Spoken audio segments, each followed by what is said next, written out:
Hello,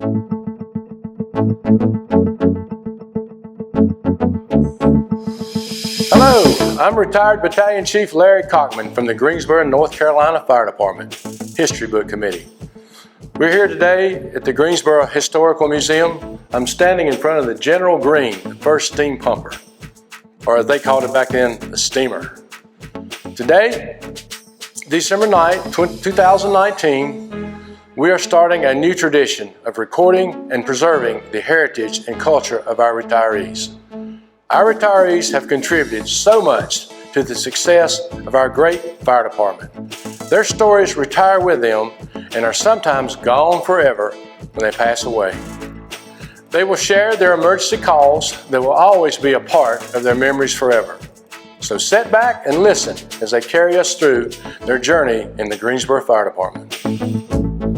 Don Barnett, 73 years old, and I was employed from July 1, 0800, 1967 to July 1, 0800, 1997.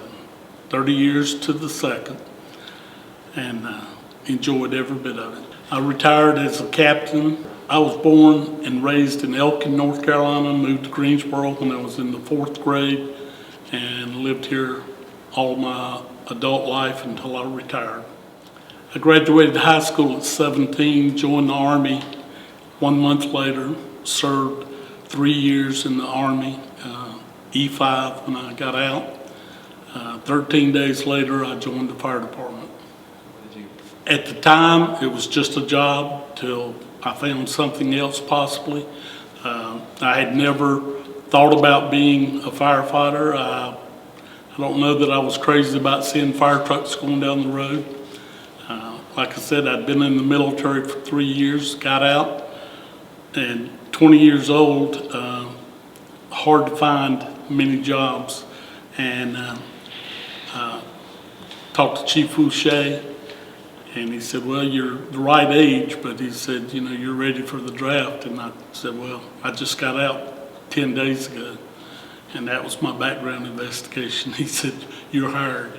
Process of my job was, went for an interview with Chief Fouché. He was the deputy chief at that particular time, and went through interview with him, and they were going to hire a class, but they didn't have enough for a training class, so I was assigned to Station 7, not knowing anything about the fire department and what to expect. My starting salary at that time was $400 a month. Okay. I had just got out of the Army making $246.90, and so I felt like I was really making some money. In my training class, we had about 12 to 14 guys. Earl Price, Charlie McCoy, Joe Daniels, Archie Hill. And going through training, everything was not easy, but I adapted to it real good. Alphabetically, I was first in the class to do everything, so had to slide ropes first, had to climb ladders first, this, that, and the other. But everything, I enjoyed it. My dad had always told me, with the military and with the fire department, if your training instructor shows you what to do, if they can do it, then you can do it. Some of the funny stories in training was we had a couple of guys that were being resent back through training to brush up on some of their skills. And we had a fun group of guys, and like I say, didn't play too many practical jokes on people. So, you know, we kept that down to a pretty minimum. When I first went into training, I told my wife that I was going to do the very best I could. And at that particular time, you had 90 days to re-enlist without losing your bonus or your rank. And so I told her, you know, say a few prayers, and if I make it, I'll be there. And if not, you know, I was planning on probably going back in the military. But I did come through training, did real good. Where was you stationed? Station 7 was my first duty assignment without having been through training.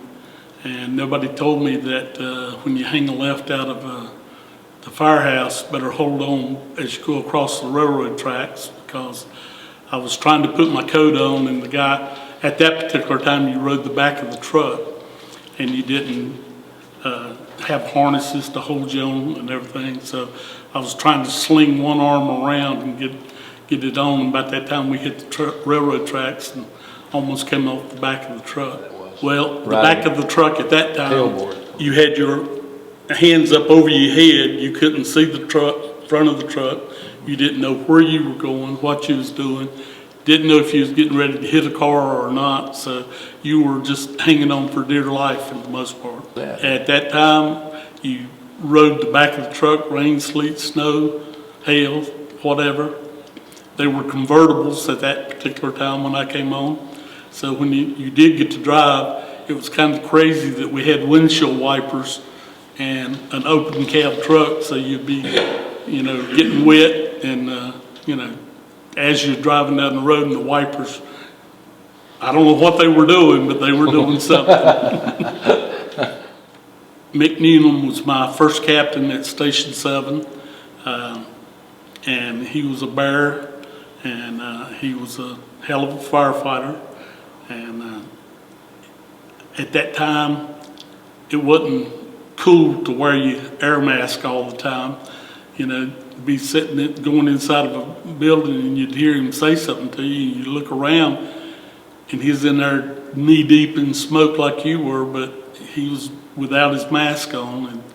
And I just said, well, if that's what it takes, I ain't so sure I can handle that part. Howard O. Farrell was the driver at Engine 7 at that particular time. Steve Faust was on another shift. J.W. Manus was at the back of was on the, not sure which truck he rode, but he was at Station 7 too. Mm-hmm. Later in my career, nicknames was like Barney, not Barney the purple animal, but Barney Fight, because at my freshman year in high school, I was 4'11" and 95 pounds. So my brother-in-law called me Barney. And so Barney was a nickname. And some of the funny pranks that went on at the station, one particular guy, he loved to put black shoe polish on the telephone receiver, and he'd call, give you a call.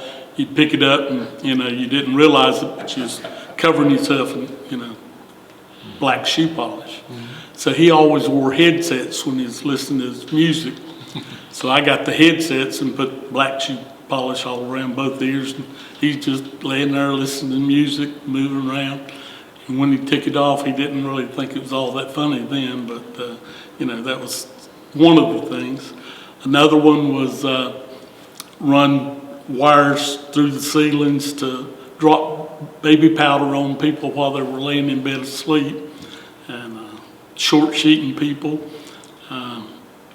We had a couple of people that we would tie up with ropes while they were laying there in bed, and we'd tie them up, and then about that time the fire call come in, and didn't have time to untie them, just leave them and get going. Short sheeting, for the ones that don't know, didn't serve any time in the military, was they would make up the bed, and the sheet would only go, they'd cut it off about knee high, and then that way when you got ready to put your legs in the bed, you couldn't put your feet all the way to the bottom because the sheet was short sheeted. Another funny prank that turned out to not be too funny for the individual, but at Station 4, we had a gentleman that was getting ready to get married, and so everybody had talked about what they was going to do to initiate him, and he threatened, he said, there ain't nobody going to do that to me. Well, we had a battalion chief that had a set of hair clippers. So about 5 of them held him down and gave him a nice trim job. And then they had some kind of purple ointment, I forget what it was called. The purple ointment, they drew a circle on this and an arrow pointing down. And he was getting ready to go on vacation to the Caribbean, so that stuff didn't wear off for at least 8 to 10 days. So, you know, that battalion chief that loaned the clippers out got a little bit of trouble, but the union was, but at that time we had non-collective bargaining. At that time, the leadership of the group, I wasn't necessarily against the union, but I wasn't in favor of the union because there was nothing that we could do. We, you know, we didn't, like I say, we had a no strike clause. And so I didn't belong to the union. I didn't necessarily go against the union, but going back to the starting pay, after training, Channel 2 News came out and interviewed me and my wife, and I had Jeff, my oldest son. He was about 18 months old, and I'd stand him up in my palm of my hand and walk around the room with him, and he'd die laughing. So when I got back to the firehouse, they'd interviewed me the night before, and they said, didn't you know that we're fighting for more money? And I said, no, not really. And he said, well, you know, you made it sound like you was making a ton of money. I said, well, $250 to $400. I said, that was a pretty damn good pay raise for me. So had I known, I probably wouldn't have put it that way. But, you know, it at least expressed the truth that, you know, it was good money starting out. Normal day at the firehouse was starting off, getting there at 8 o'clock, put your equipment on the truck, and then most of the people would fix breakfast before they started cleaning up. Take about 30 minutes to do that, and then you start sweeping, mopping, dusting, vacuuming, make up all the beds, scrub the floors when it was scrub day, mow the yards, wash windows in the station, clean the stove and refrigerator, do all that, and then somebody would have to go out and buy groceries, and then somebody would cook. The general public would see you out buying groceries, and they'd say, well, city's really splurging for y'all today having steaks. And I said, well, we have to pay for our own meals, so if we have steaks, it's because we chose to have it. And at the firehouse, everybody took turns cooking, and if nobody, or if somebody didn't know how to cook, they were an assistant for a while. They'd go to the store and buy groceries. They may go to the store 4 or 5 times in one day to get stuff. And then if we didn't allow grudge meals. In other words, if you couldn't cook, you couldn't just throw something on the table and say, well, there, eat it. Because if you didn't, then we'd make you go ahead and cook again the next day. And so you cooked till you got it right, and everybody took their turn. One of my favorite dishes to cook at the firehouse, I fixed lasagna. Later in my years, one of the top chiefs would call me and tell me he needed a PR meal, and I'd invite the city manager, the mayor, city council, fire training. I'd call the mayor and I'd say, going to have lasagna and I'd like to know if you'd like to come out and eat with us. And he said, well, I'm busy that day, but I'll you know, remind me the next time. And I said, well, I'll let the mayor know that you're not able to come. Yeah, oh, is the mayor going to be there? And I said, yeah.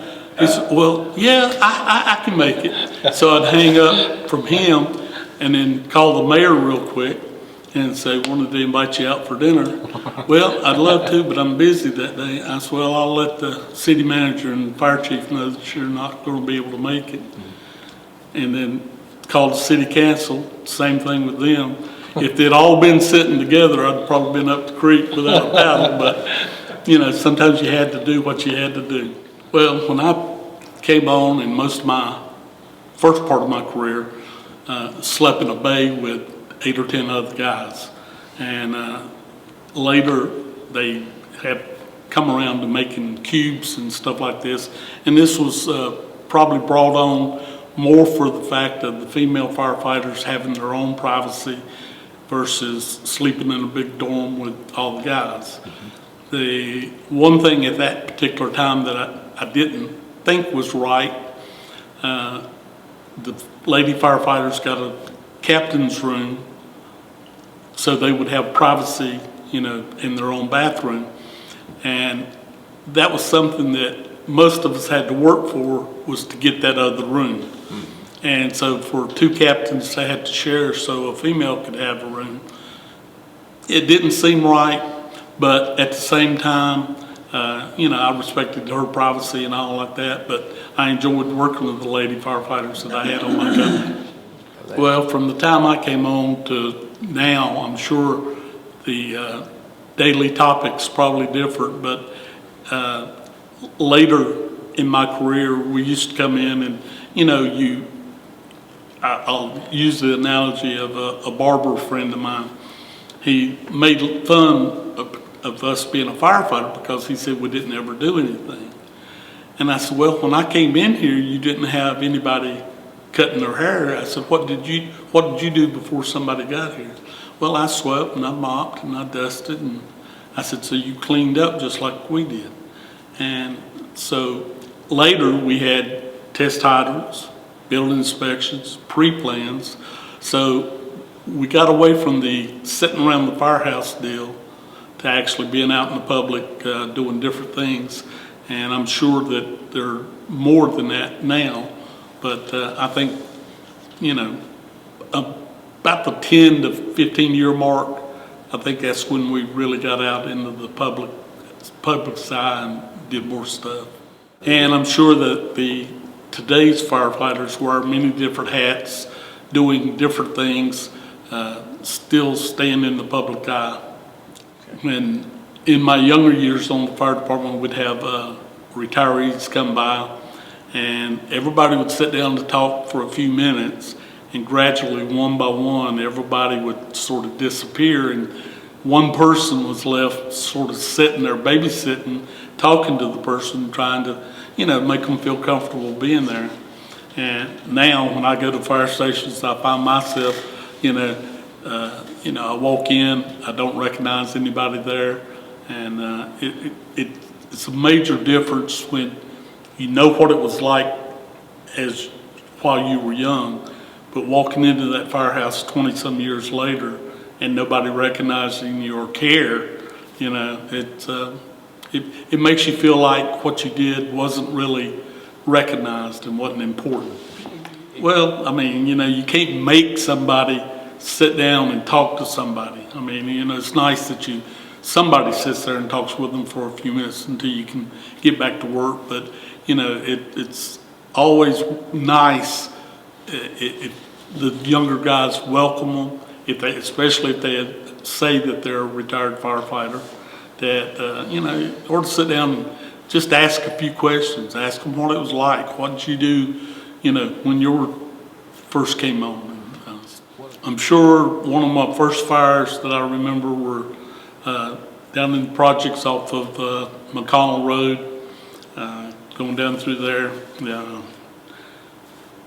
in the evening time, and you could just see the glow of the fire at a distance. You know, it looked like the sun coming up almost. And, you know, I was driving and my right leg was just jumping up and down, and my captain spit the back out the window and said, settle down, boy, you got it. And, you know, but it really, the adrenaline was, I mean, the accelerator wasn't jumping up and down, but I couldn't hold my leg still on the gas. It just an exciting feeling. When I first came on, they didn't have the QRVs, they didn't have the squads that they currently have. They had, I think, maybe one or two squads in different parts of town. I was at Station 5, first time I, you know, rode any medical calls, stuff like that. And, you know, that's always a different adventure every day. And, you know, having to deal with medical emergencies.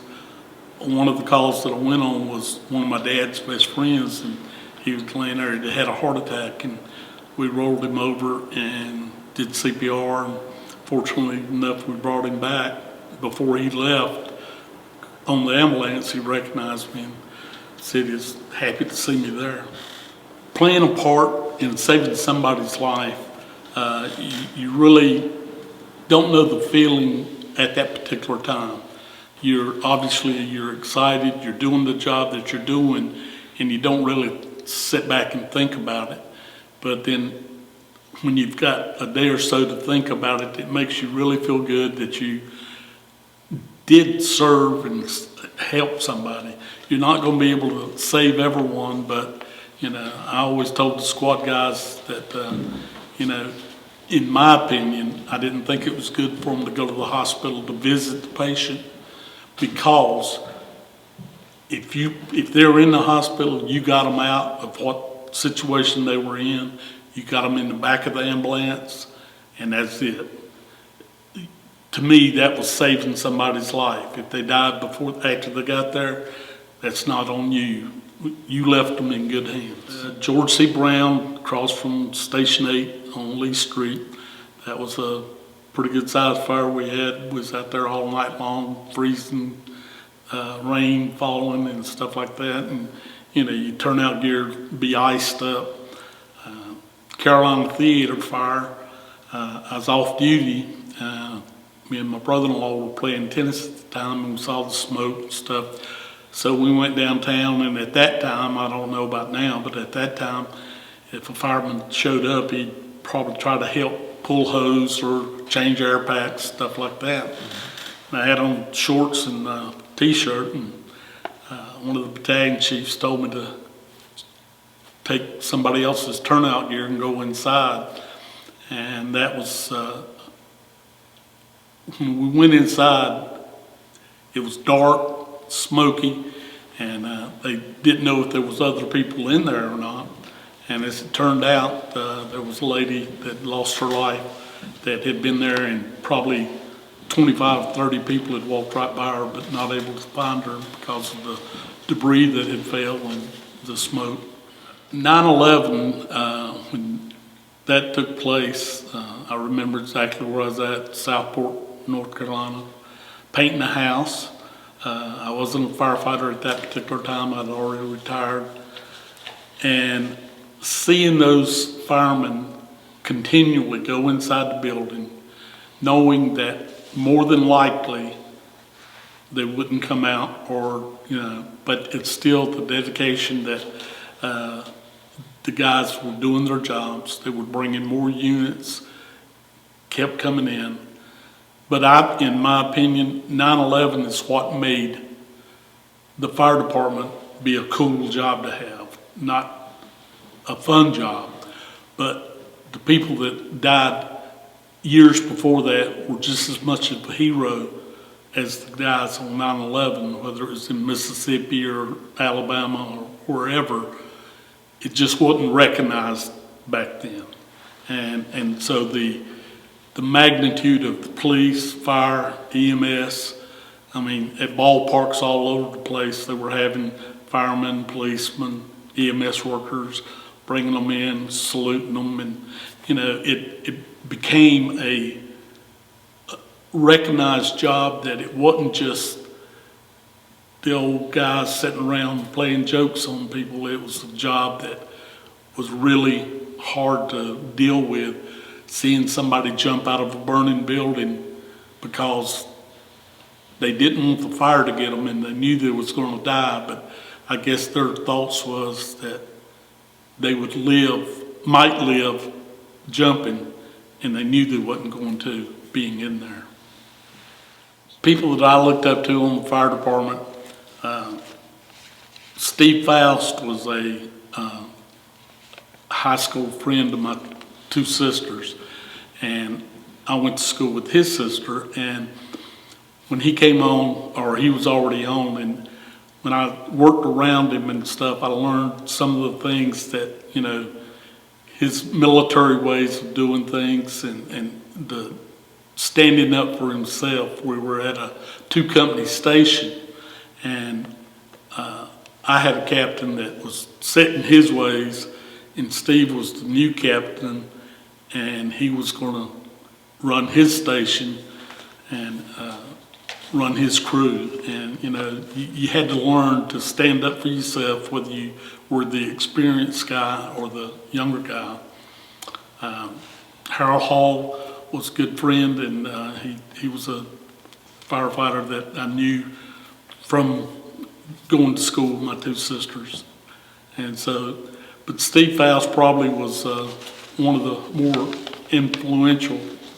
A.C. Farmer was one of the captains that I didn't necessarily admire, but I probably learned more from him about being an officer than anybody else. Some of the most heartbreaking things that I ever had to do as a firefighter is to pick up a 16-month-old baby, arms and legs burnt pretty much to a crisp and dead, carry them out. Picking up people at a house fire, picked up a guy by his legs and the meat came off in my hand. And that stuff lives with you. You know, it's not an ever night thing, but it's things that make you realize that our job is serious, and you have to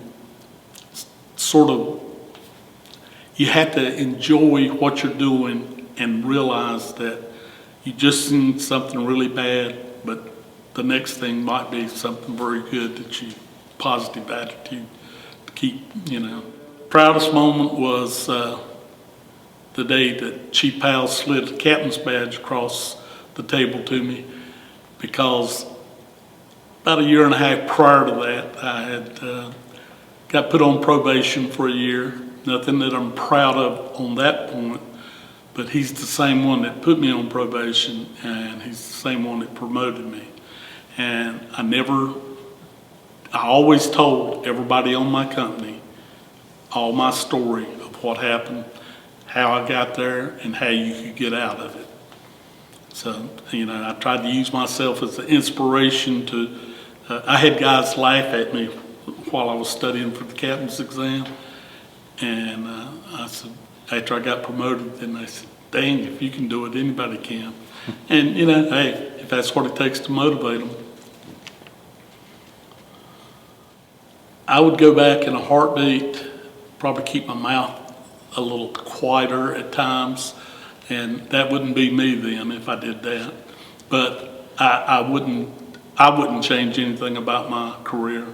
I loved it. I loved being with the camaraderie that I've still got people that I've known for over 40 years and been good friends with them, go on vacations with them, do things, and it's just, you know, a blessing, the friendships that you have. I was in the Army for 3 years, and like I say, I went in at 17 and got out at 20. I didn't go to Vietnam, but I was on a troop ship headed for Vietnam with 10,000 troops. We wound up spending 19 months in Okinawa, and but never had to do battle. Gail, my wife, was probably the most instrumental person in my career. She supported me as far as being a firefighter, supported the job, and running the house when you're not there, and 2 teenage boys. You know, there was, you know, always something going on, and I admire the job that she did. Respect that, and thank her very much. And Jeff and Joy, if you're listening to this sometime or another, I'm very proud of you, Mom.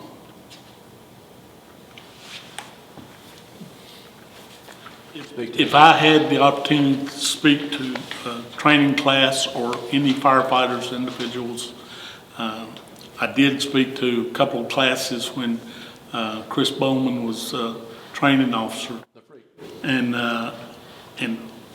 first thing I asked them, had any of them ever played sports? Most of them raised their hand. Have you ever been involved in any kind of athletics at all? And then, you know, did you serve in the military? So once you realize that about 90% of them have, then they're used to being a team. And I told them that the basketball team, the football team, baseball, whatever, those 4 or 5 guys on the fire truck is the same team. And you have to follow instructions, you have to do your job, know what's on the truck, where it's at, and how to use it. That's the bare minimum every day. And it'll be a rewarding job if they put their mind to it and excel. I'm proud of the fact that I served my country at 17. Whatever came my way, I was fortunate enough not to have to go to battle, but I was there, I was available. I was blessed by being on the fire department, working with the best group of guys that anybody could ask for. After I retired, I was lucky enough to get a job doing EMS. I did flight communications for helicopters going out on 911 calls, medical emergencies, critical care transports. I did that at 2 hospitals in North Carolina for 17 years. So with the 3 years in the Army, 30 on the fire department, and 17 there, that's 50 pretty good years of dedication and serving my country, serving my community. And I'm proud of that. And just blessed to have all the people in my life that I have. We hope you enjoyed watching these documentaries. It was our goal to share and preserve the memories of our retired Greensboro firefighters.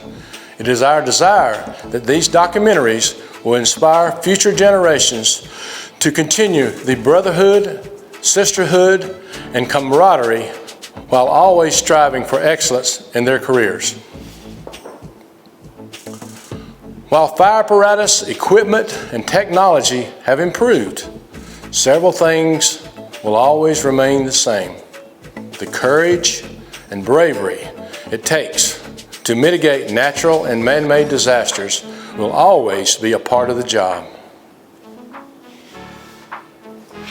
Although our retirees are no longer a physical part of the GFD world, a giant piece of each retiree's memories have been shared with you today.